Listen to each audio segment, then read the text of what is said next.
Hello friends, welcome back to our channel Alpha Classes. Anything, anywhere. Supported by official OHAC. तो सबसे पहले तो ये कि बहुत दिनों से हमारी मुलाकात नहीं हुई, उसके लिए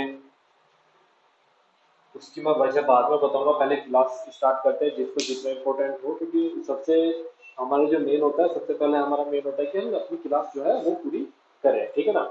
तो पिछली क्लास में myself Divyansh Bhardwaj class की मैं यहाँ पे आपको हिस्ट्री करा रहा हूँ। जैसा कि आप सब लोग जानते हैं कि पिछली क्लास में जो हमने पूरा कर चुके थे जहाँ तक वो था द क्लेवर पुअर मैन की कहानी, यानी कि एक निर्धन की चतुराई की जो कहानी थी वो हम कंप्लीट कर चुके थे। आज हम देखेंगे कॉइन्स और सिटीज के बारे में, और जो क्राफ्ट एंड क्राफ्ट पर्सन है वो कल से देखेंगे, ठीक है ना। चलिए बिना टाइम गवाए स्टार्ट करते हैं कॉइन्स से। कॉइन्स यानी कि सिक्के।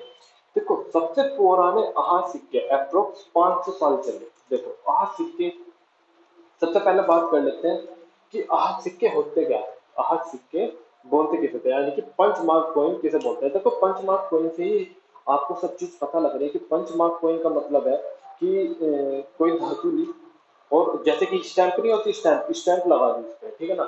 तो उन्हें क्या बोलते थे, पंच मार्क कॉइन, यानी कि एक तरीके से आहत करके यानी कि वार करके उस पर स्टैंप स्टैंप टाइप वो मतलब स्टैंप टाइप लगा देना, उसे बोलते थे क्या, पंच मार्क कॉइन, ठीक है। तो और ये कब तक चले, देखो ये चले अप्रोक्सीमेटली ये चलते हैं आपके 500 साल तक, 500 ईयर्स तक।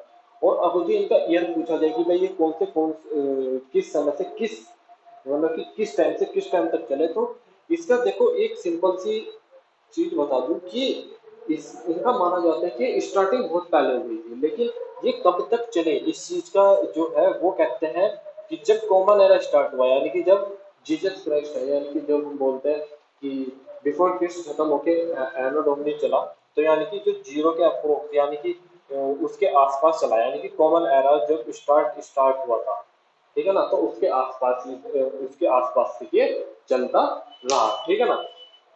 तो अब बात कर लेते हैं कि भाई कि भाई इनके क्या कहते हैं, किस प्रकार बनते थे, किस चीज के बनते थे, कैसे इनका साइज होता था, ठीक है ना। तो उन सब की बात करते हैं। तो देखो ध्यान से देखो, जो हमने जो ज्यादातर इन्हें देखे हैं, जो हमने इन्हें ज्यादातर देखने को मिलता है, या तो ये मिलता है हमें रेक्टेंगुलर से देखने में, यानी कि आपका या तो ये दिखते हैं ज्यादातर आयतकार देखने में, ठीक है ना। आयतकार देखने को मिल जाते हैं, गोल भी देखने को मिल जाते हैं, उसके बाद ये स्क्वायर भी देखने को मिल जाते हैं, यानी कि वर्गाकार भी देखने को मिल जाते हैं। देखो इनमें ये मैंने बता दिया कैसे बनते थे। या तो ये धातु की चादर ले ली, धातु की चादर देखिए आज के टाइम पे कहीं पे स्टील वर्क हो रहा हो, यानी कि मान लो किसी को टंकी होती है ना जिसमें गेहूं रखते हैं, या फिर संदूक होता है, तो उनकी एक वो चादर से बनाया जाता है, बहुत पतली चादर होती है, या तो उनपे पंच करते थे, यानी कि देखो क्या होता था, एक स्टैंप बना लेते थे। रुको मैं दिखा देता हूँ। देखो मान लो ये स्टैंप हो गई, ये भी धातु की है, ठीक है ना। इस पे मैंने रखा OHAC, इसे मैंने किसी उस पे लगाया, किसी धातु को गर्म करके मैंने उस पे लगाया, तो उस पे छपा हुआ आएगा OHAC। तो इसी तरीके से ये आठ सिक्के बनते थे, यानी कि ठप्पा लगा के एकदम से ये बनाए जाते थे। किस तरीके के, रेक्टेंगुलर यानी कि आपके आयताकार, ठीक है ना। स्क्वायर यानी कि वर्गाकार, और गोल यानी कि सर्कल सर्कल में देखने को मिलते हैं, ठीक है ना। फिर इन पे जो ठप्पा होता था, यानी कि एक तरीके से चिन्ह बनाए जाते थे, ठीक है ना। कुछ लिखा नहीं होता था इन पे, कुछ भी चीज लिखी भी नहीं होती थी, सिर्फ और सिर्फ ठप्पा लगा के इन्हें बनाया जाता था, लाइक अ मोहर, ठीक है ना। और उपमहाद्वीप यानी कि हमारे उपमहाद्वीप पे, यानी कि सब हमारे सब कॉन्टिनेंट पे सबसे बहुत जगह देखने को मिलता है, हाँ सिक्के बहुत ज्यादा मिलते हैं, ठीक है ना। फिर ये मैंने बता दिया कि भाई सी के अप्रोक्स, यानी कि जब ईसाई धर्म स्टार्ट हुआ उसके आसपास ये हमें देखने को मिल जाते हैं, ठीक है।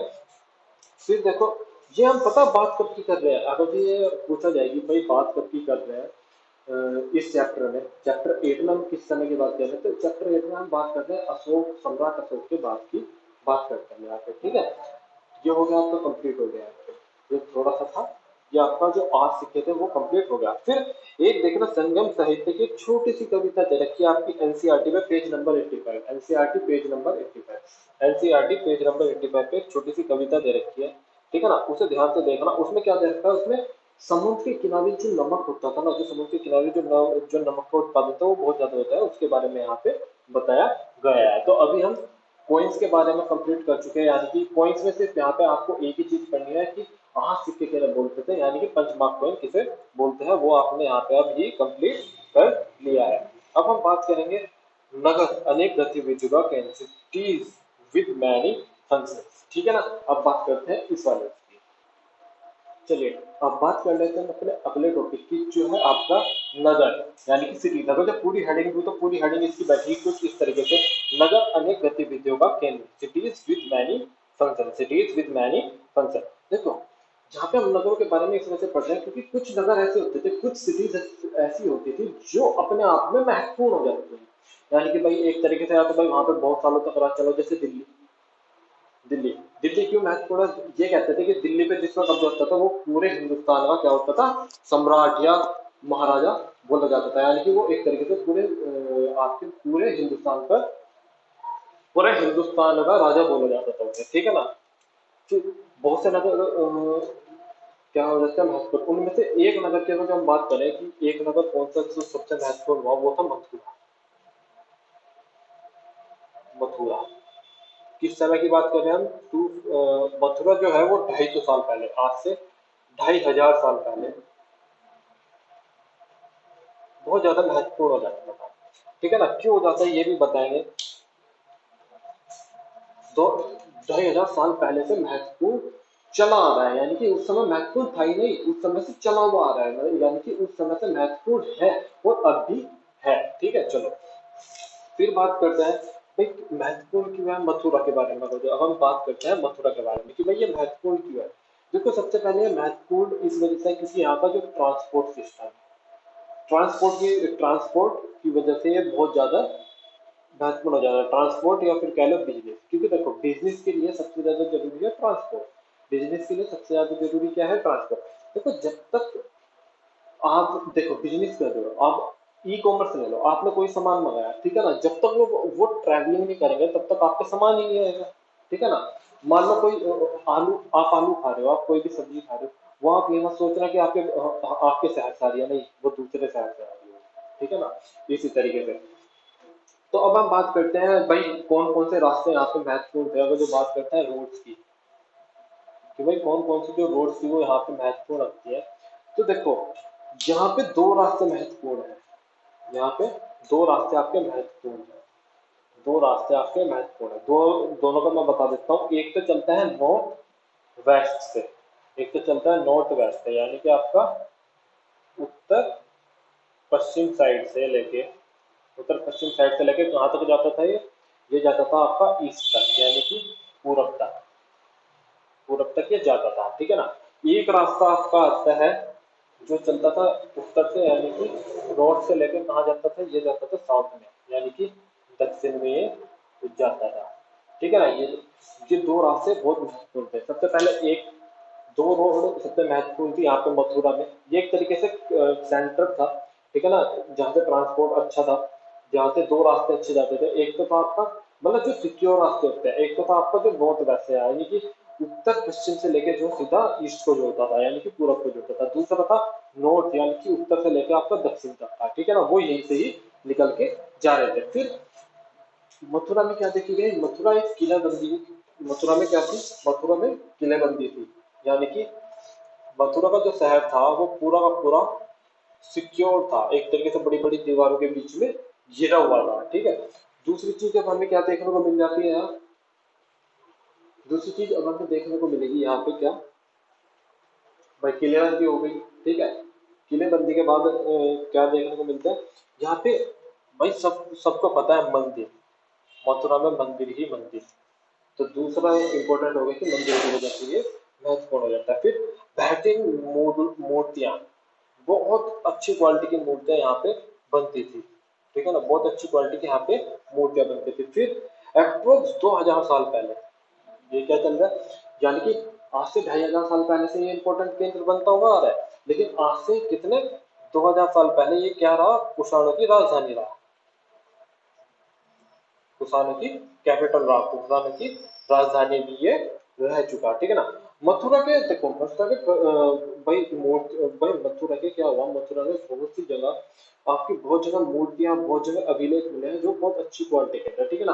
आमतौर पे ये जो अभिलेख होते थे, ये होते थे जिस जैसे किसी ने मंदिर में दान दिया तो उसके उसका अभिलेख लिखवा दे, यानी कि एक पत्थर पे उसका नाम जुड़वा दे। ज्यादातर ये होते थे भाई सुनार हुए, ठीक है ना, बिजनेसमैन हुए, लोहार हुए, तो ये सब यहाँ पे दान देते थे, ठीक है ना। इनके यहाँ पे उल्लेख आपका मिल जाता है, ठीक है। एक बार थोड़ा सा देख लो, मथुरा, मथुरा ट्रांसपोर्ट और बिजनेस के हिसाब से बहुत महत्वपूर्ण एक तरीके से कैपिटल थी, ठीक है ना। जहाँ से दो रास्ते निकलते हैं, मान लो आपको या तो साउथ जाना है, या आपको या तो आपको ईस्ट जाना है, यानी कि अगर जो आपको नॉर्थ वेस्ट से यानी कि उत्तर पश्चिम से ईस्ट में जाना है कि पूरब में जाना है, तो भी मथुरा से ये होके जाना पड़ेगा। फिर दूसरा, नॉर्थ से लेकर अगर साउथ को जाना है तो भी आपको मथुरा से होके जाना पड़ेगा। फिर मथुरा के शहर में किलेबंदी देखी गई, फिर मंदिर देखे गए बहुत सारे, फिर मंदिर तो आज भी हैं, मूर्तियां, फिर कैपिटल रही है कुशाण की। अब मूर्ति की बात करें तो यहाँ पे आपको पता, कनिष्क का एक मूर्ति मिली है जिसमें उसकी मतलब सिर्फ धड़ मिला है, सिर नहीं मिला, सिर कुछ फुट दूर या कुछ मीटर दूर दूर मिला, तो उससे पता लगा कि भाई ये कनिष्क की मूर्ति थी, ठीक है ना। तो आज आज के लिए हम यहीं पे रुकते हैं, ठीक है। अब हम कल बात करेंगे क्या क्या हमने आज देख लिया, कोइंस और सिटीज, सिटीज की सिटीज यानी कि सिटीज विद मैनी फंक्शंस, ठीक है।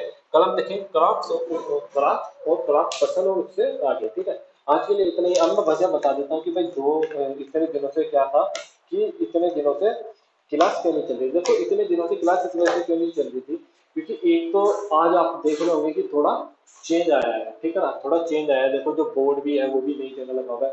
तो क्या हुआ, अभी हमने अपना नया ऑफिस सेटअप करा है, ठीक है। अपना जो नया ऑफिस है वो सेटअप करा है। तो सबको मैं बता दूं, इसमें थोड़ा सा मेरे को टाइम लग गया।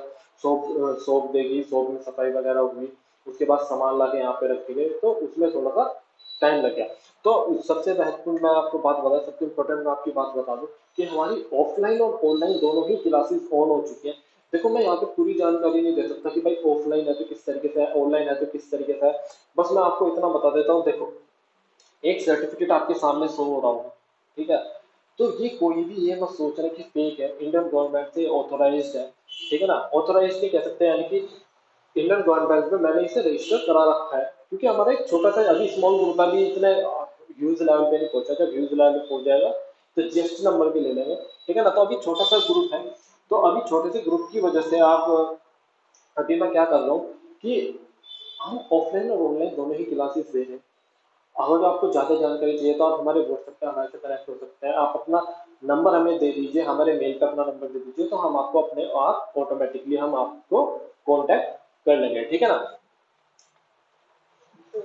दूसरी बात यह है कि भाई कुछ बंदे ऐसे होते हैं जो हमें टीचर की रिक्वायरमेंट भी है, कुछ बंदे ऐसे होते हैं जो टीचिंग का एक्सपीरियंस करना चाहते हैं।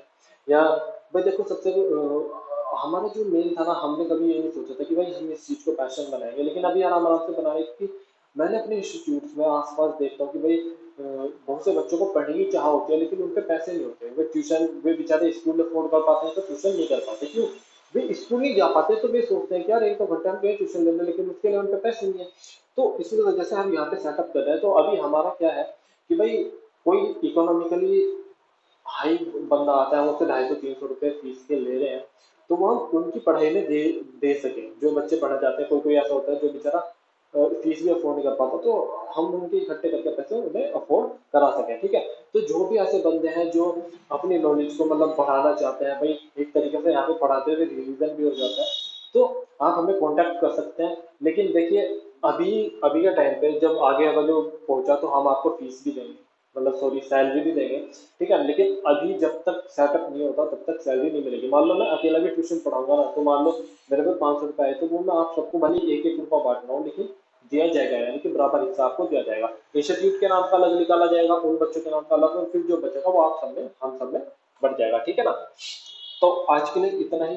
देखो ऑफलाइन का भी एक मोटिव है, ठीक है ना, वो मैं आपको यहाँ पे नहीं बता सकता कि भाई हम ऑफलाइन किस तरीके से देंगे। आप हमें कॉन्टैक्ट कर सकते हो on WhatsApp, Instagram, Twitter, Telegram, email. आप अपना नंबर दे दीजिए, हम आपको कॉल कर लेंगे, ठीक है ना, उसी हिसाब से हम बात कर लेंगे। तो आज के लिए इतना ही। Thank you, have a nice day, have a good day. Hopefully कि आप सब मास्क लगा रहे होंगे, आपकी रक्षाबंधन बहुत अच्छी गई होगी, ठीक है ना।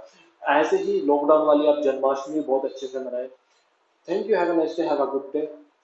और हाँ, सबसे इम्पोर्टेंट बात कि आप सबको पता लगी गया होगी कि न्यूज़ नई एजुकेशन जो पॉलिसी वो आ चुकी है, नई शिक्षा नीति आ चुकी है।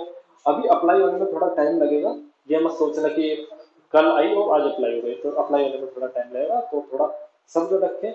जैसे भी जो भी अपडेट होगी वो मैं आपको बता दूंगा आगे, ठीक है ना। Thank you, have a nice day, have a good day, thank you.